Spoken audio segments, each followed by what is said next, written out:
10 mistakes you don't want to make pitching VCs. Raising money is hard enough without making mistakes because you don't know any better. That's what today's video is all about. In today's video, I'm going to help you stay away from saying and doing things that might sound okay, but can, in reality, destroy your ability to raise money. I hope you like it. Hi, I'm Brett. On my channel, I help early stage startup CEOs like you raise money and grow your startup. So if this sounds like you, then hit the subscribe button and the bell and get notified every time I release a new video. Let's get started. And let's start with number 1 on our list. Number 1, don't ask an investor to sign an NDA.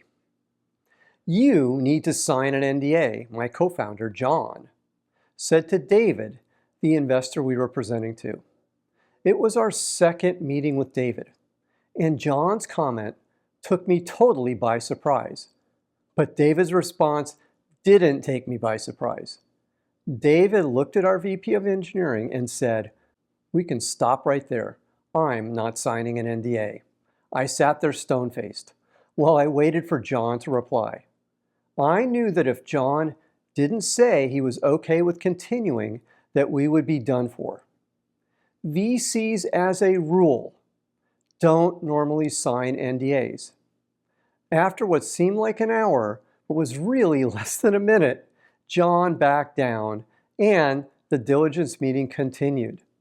So let's put asking an investor to sign an NDA at the top of my list of things you shouldn't say to a VC during a pitch meeting. However, there are more things you shouldn't say to a VC during a pitch meeting, like this beauty, which is number 2 on our list. Number 2, never bring an advisor to your investor meeting. The bet investors are making when they invest in your early stage startup is on you and your team. So, only bring 1 or 2 co-founders with you to any investor meeting. I've seen CEOs bring advisors to an investor meeting, and it always ends badly. Always. So, just don't do it. Next, let's move to number 3 on our list. Number 3, never say, "These estimates are conservative." There are certain statements that are red flags to investors. Saying that any financial estimate or plan is conservative is at the top of that list. There are a couple reasons for this. First, investors are used to startup CEOs making claims and not meeting the claims. Second, investors know that it's really hard to grow your revenue. As the late Barry Cox, our chairman of the board, said to a prospective investor, most startups are horrible at forecasting their revenue, and you'll find we're no different. That's why you don't want to say your estimates are conservative. Investors are smart, and they've been burned enough by startups over the years to know better. Speaking of knowing better, here's something else you should never say about your plan, which is number 4 on our list. Number 4 on our list. Number 4, never say, "We only need to get 1% of the market to win." You'll likely lose the potential investment right there if you say you only need 1% of the market. It sounds great and winning, doesn't it? You show investors a big total available market and then you say, "My goodness, see? Look at how big our revenue is with just 1% of that number. It's a no-brainer to invest in us." And there goes the investment. The reason is the "we only need 1% story is just not true. If you target a large market and assume you need 1%, you'll likely end up at 0%. The reason is that you'll have to go after a smaller segment where you can be a significant player. Let's say you're raising your Series A or seed funding. Then, you never ever want to say this, which is number 5 on our list. Number 5, never say, "We plan on selling the company." Again, telling investors that you're planning on selling the company isn't a winning statement. But isn't that what investors want? Well, of course investors want a sale. However, they don't want you thinking about selling the company when you're just starting out. It's another red flag that you're looking for a quick exit. And that's not what VCs are interested in. VCs want to know that you're in it to make the company the next unicorn. But you argue, we'll be worth over $1 billion in a couple years. That's another thing you should never say to a VC because VCs know better than that. Building a high valuation company takes lots of time, usually. You have to be prepared to be in it for the next 7 to 10 years. Saying you're thinking of selling the company or anything else about the sale of the company early on is a major turnoff. Instead, if you're asked the question about your exit, say this: we're focused on building a great company. Don't you think VCs know what the exit for your company is likely to be? Of course they do. Another major turnoff for VCs is when you say this, which is number 6 on our list. Number 6, I don't know my break-even revenue, or I don't know when we will get to cash flow positive. You should know your numbers, period. End of story. There are certain numbers and dates you should always know what the answer is to. For example, you should know your break-even revenue. You should know when you will get to cash flow positive. You should know how much investment it's going to take to get to cash flow positive. Now, here's the thing I know you're going to say, but we're just starting out, you argue. How can we possibly know this?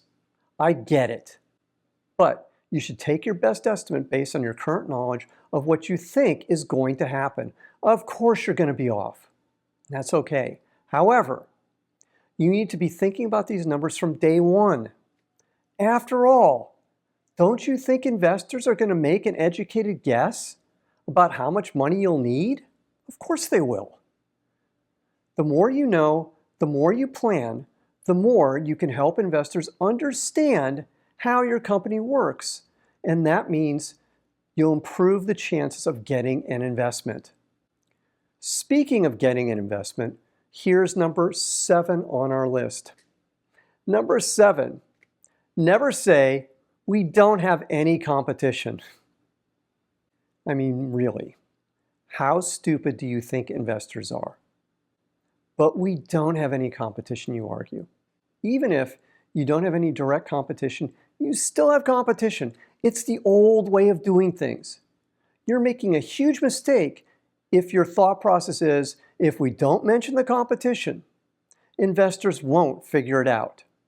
The reason is that investors are going to do their own research, so they'll find out about your competitors. You have the chance to shape how investors view your competitors by telling investors about all of your competitors. Nothing is more convincing than hearing a CEO explain how they will compete and beat the competition without denigrating the competition. Now, here's an oldie that you don't want to ever say to investors, which is number 8 on our list. Number 8 on our list, number 8. Never try and educate an investor. I know what you're thinking. You're supposed to educate the investor about what you're doing, and that's true. However, you have to remember that investors are smart, and they don't want to feel like you're talking down to them. So, proceed with caution. Here are some do's and don'ts. Yes, do explain how you are better than the competition, but use layman's terms. Don't go so deep technically that you're going to lose everybody in the process. Next, let's move to number 9 on our list. Number 9, don't hide anything, even if it isn't intentional. I learned this one the hard way. I was pitching Lip-Bu Tan, now the CEO of Intel, about our company. It was our second meeting. Lip-Bu walked into the meeting, and he was clearly upset. he felt I had hidden from him that I was working with my second group of founders. Worse yet, Lip-Bu had found out that my original co-founders, Jim and John, were raising money for a competing company. The meeting proceeded, but the damage was done. Lip-Bu passed on investing. My point is this. I didn't get ahead of the story by telling Lip-Bu in advance about Jim and John. You don't want to make this mistake about a key piece of information, even if it's negative, that an investor will inevitably find out about. Now, I've saved the most important thing never to say to investors for last. Number 10 on our list. Number 10, never, ever say anything that isn't true to an investor. Your relationships with your investors are based on trust. The second investors can't trust you is the second you'll lose their support. Investors are expecting you to have many challenges building your startup. Being a startup CEO means having the ability to tell it straight to investors about these problems. So, get ahead of the story, as I said in number 9. And if you don't know the answer to a question, then just say, I don't know the answer. I'll get you the answer later today. Then, make sure you get the investor the answer immediately after the meeting. Now, if this content is resonating with you, then please hit the like button right now. One final thought. Preparation and practice eliminates a lot of careless mistakes.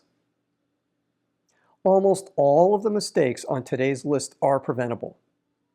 That means you can eliminate them with preparation and practice. So take a minute and ask yourself, do you know your numbers? Are there any hidden issues that investors should know? And who are you really competing with? Now, I have 3 more things for you today.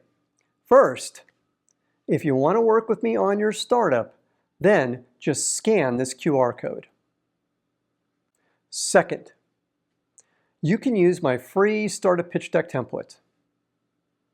It has all the slides you need to develop an awesome pitch deck. Scan the QR code to get yours for free.